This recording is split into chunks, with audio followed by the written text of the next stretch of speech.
Assalamualaikum warahmatullahi wabarakatuh, sahabat-sahabat di mana saja berada, tanpa terkecuali yang tidak bisa saya sebutkan satu persatu, khususnya sahabat-sahabat Ismail Dadang ataupun Dadang Ismail. Jadi hari ini saya ingin berbagi untuk menjawab pertanyaan dari sahabat lagi yang sudah masuk ke WA saya, apa dan bagaimana tentang sebuah power. Kebetulan hari ini juga saya kedatangan tamu ya cukup lumayan jauh, jadi hari ini santai-santai saja. Dan buat sahabat-sahabat yang ketemu maupun di toko Ahwat, toko Pioner ataupun tokonya Ahong, itu mohon maaf kalau memang saya tidak ada tegur sapa, karena bukan saya tidak mau menegur sapa teman-teman, karena saya tidak kenal dengan teman-teman atau namanya. Jadi mohon maaf kalau memang saya agak sedikit diam dan tidak menegur. Jadi seperti itulah, kalau memang kita ketemu ya silakan, kalau sahabat-sahabat memang kenal dengan nama saya, silakan sahabat-sahabat duluan yang menegur saya. Jadi kalau saya untuk menegur teman-teman, kemungkinan saya tidak kenal dengan nama teman-teman. Oke, sebelum saya lanjut untuk membahas tentang Elko untuk di bagian power, jangan lupa dukung terus channel ini dengan cara di like, di share, dan ditunggu subscribe-nya agar saya lebih semangat lagi untuk membuat konten-konten yang bisa bermanfaat. Sekarang kita lanjut ke pembahasan masalah Elko-nya.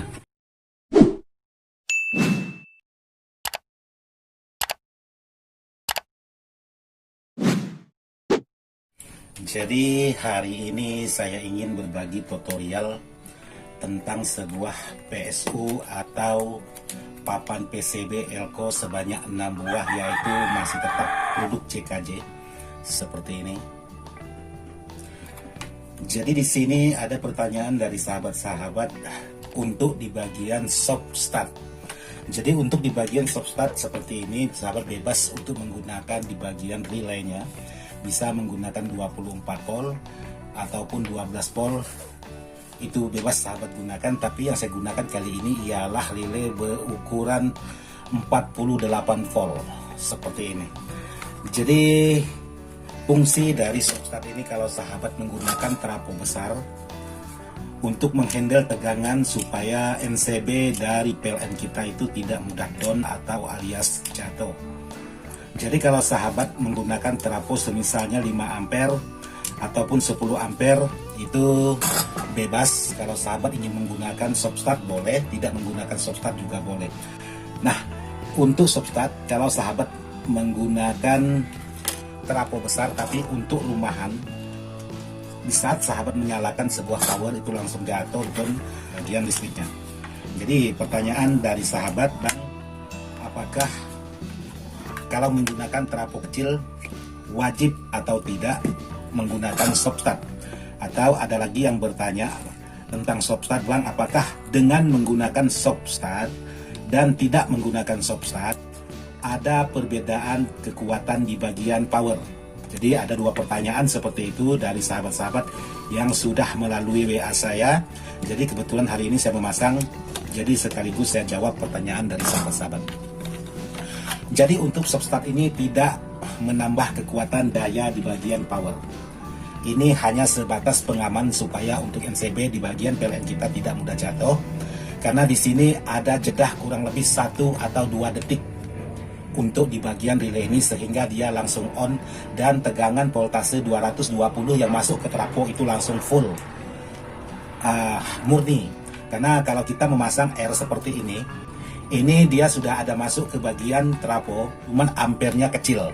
Jadi kalau sahabat menggunakan 15 ampere, sebelum sahabat on kan dan protek ini belum bekerja, otomatis ampere yang masuk ke bagian trafo itu masih kecil, tidak normal seperti layaknya ampere yang tertera di bagian trafo, karena masih melalui R ini. Tapi untuk voltnya masih tetap 220 ataupun sedikit lebih kurang. Jadi tergantung dari R-nya.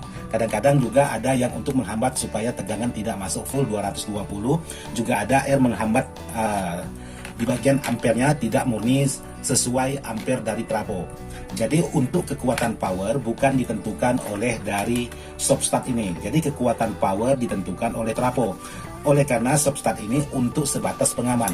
Jadi kenapa saya suka menggunakan soft start ini setiap merakit power? Karena setiap sahabat pesan itu kan saya tidak pernah tahu berapa ukuran NCB yang digunakan, siapa tahu NCB-nya kecil ataupun besar, itu saya tidak pernah tahu. Alhasilnya saya ambil titik amannya, yaitu menggunakan soft start seperti ini. Seandainya sahabat tidak mau menggunakan soft start, tidak masalah, itu masih aman, asalkan NCB di bagian meteran itu tidak mudah down. Jadi tidak ada merubah kualitas dari kekuatan power. Justru kalau sahabat memasang di bagian ampernya ini kecil, justru mengurang kekuatan power bisa. Tapi kalau untuk menambah kekuatan power, saya rasa untuk soft start ini bukan bidangnya menambah kekuatan power. Jadi apakah soft start ini hanya sebatas pengaman? Iya, hanya sebatas pengaman, supaya untuk di bagian NCB kita itu tidak mudah jiklek. Jadi saya mengambil kesimpulan untuk semua power rakitan itu harus menggunakan soft start. Jadi pertanyaan sahabat, apakah wajib atau tidak? Tidak. Jadi tidak diwajibkan juga menggunakan soft start. Tapi kalau ada kemauan tidak masalah juga. Nah seperti ini untuk di bagian relaynya. Jadi saya tambahkan ada 2 di bagian koper C-nya. Itu saya tambahkan 2 buah seperti ini. Jadi dengan nilai yang sama, cuman berbeda ukuran. Jadi untuk relay ini bekerja selama 3 detik baru dia on. Jadi sekarang coba kita dengar untuk di bagian setelah dia on. Jadi di sana ada anjing yang menggonggong, itu sangat kencang sekali. Oke, sekarang coba kita dengar untuk di bagian proteknya di saat dia kerja.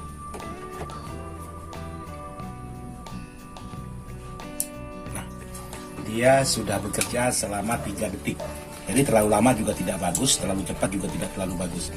Jadi di sini seperti biasa saya menambahkan dioda sisir. Untuk di bagian dioda sebanyak 2 buah.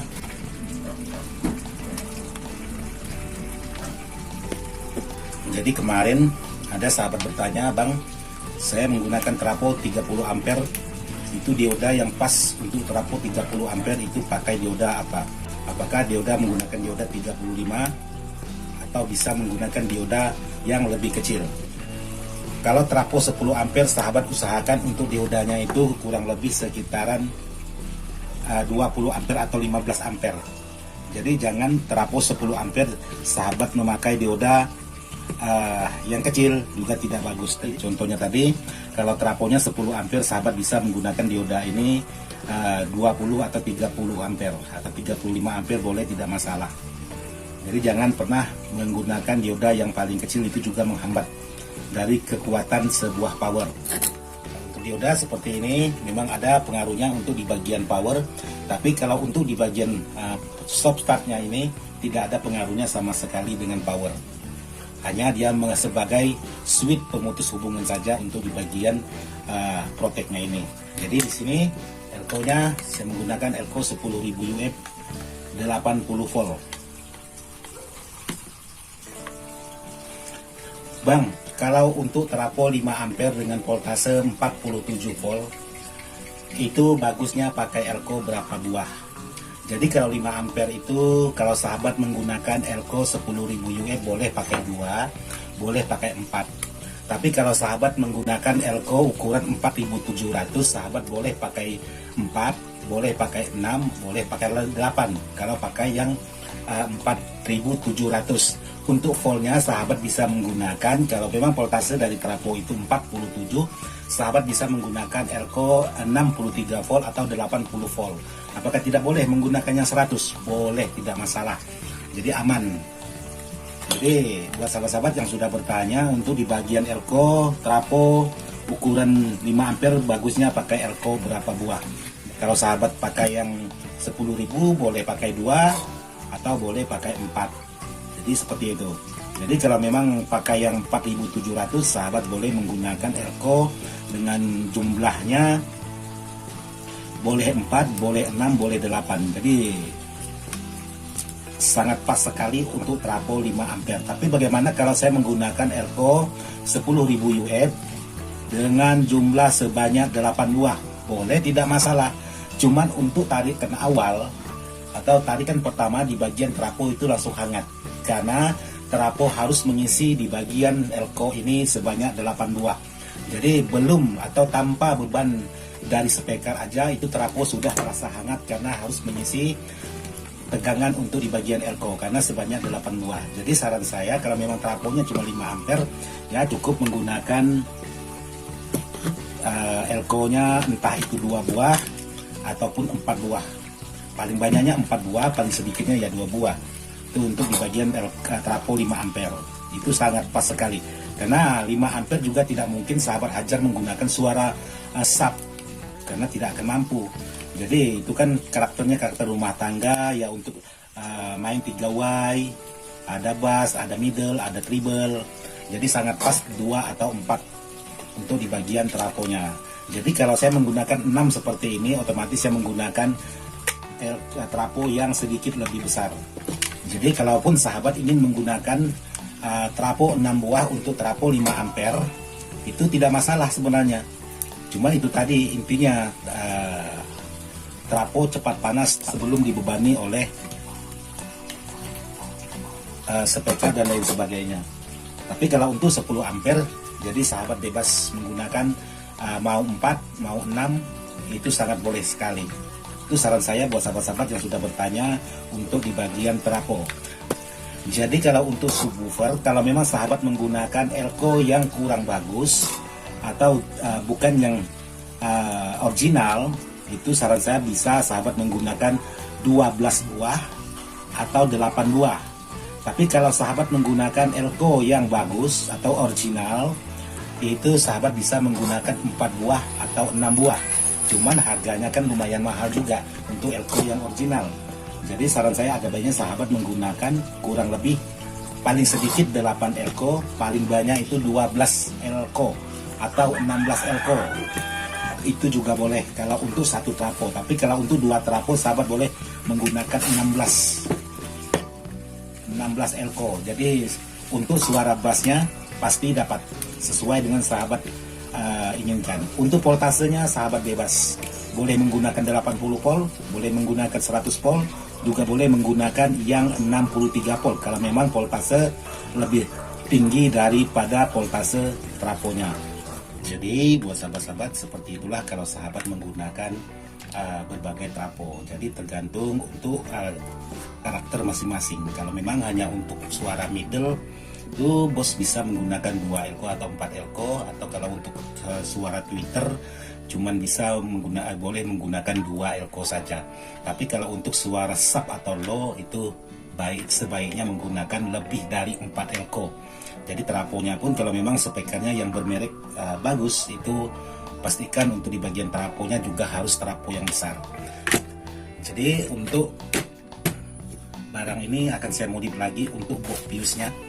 Jadi di sini saya tidak memasang untuk di bagian keramik. Oke, jadi sekarang saya ingin memodifikasi untuk di bagian papan PCB ini.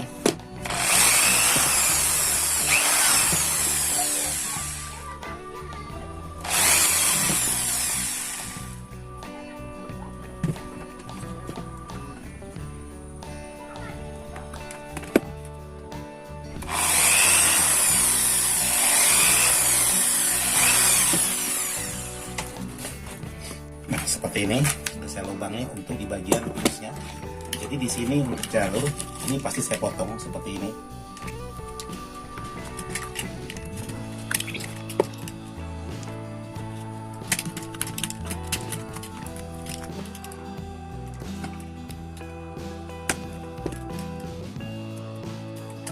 Nah, sudah saya buat seperti ini. Kalau saya mau lagi untuk di bagian bawahnya, jadi seperti ini. Jadi saya harus menggunakan fuse sebagai pengaman.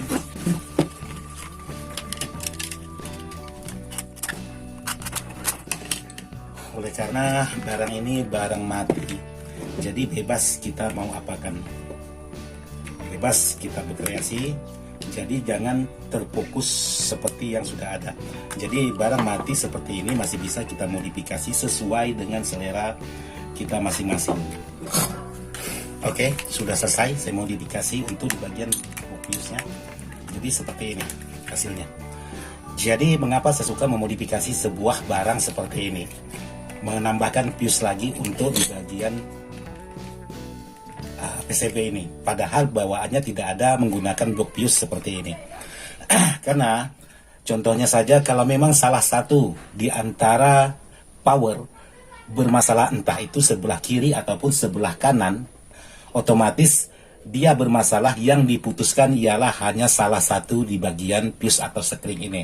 Jadi kalau seperti ini, putus salah satu, yang lainnya masih bisa kita hajar atau bisa main. Jadi tidak mengganggu untuk power yang satunya. Tapi bayangkan kalau sahabat menggunakan satu fuse untuk kiri kanan, itu satu bermasalah, satu pasti ikut tidak bermain juga karena fuse-nya sudah putus. Walaupun mengeluarkan suara, suaranya sudah berubah. Tapi kalau saya buat seperti ini suaranya tidak akan berubah karena yang satunya sudah putus itu di bagian fuse atau sekringnya, sementara yang satunya tetap bisa dihajarkan. Jadi seperti inilah versinya Ismail Dadang. Semoga bisa bermanfaat. Sekian dan terima kasih. Wassalamualaikum warahmatullahi wabarakatuh. Mantap.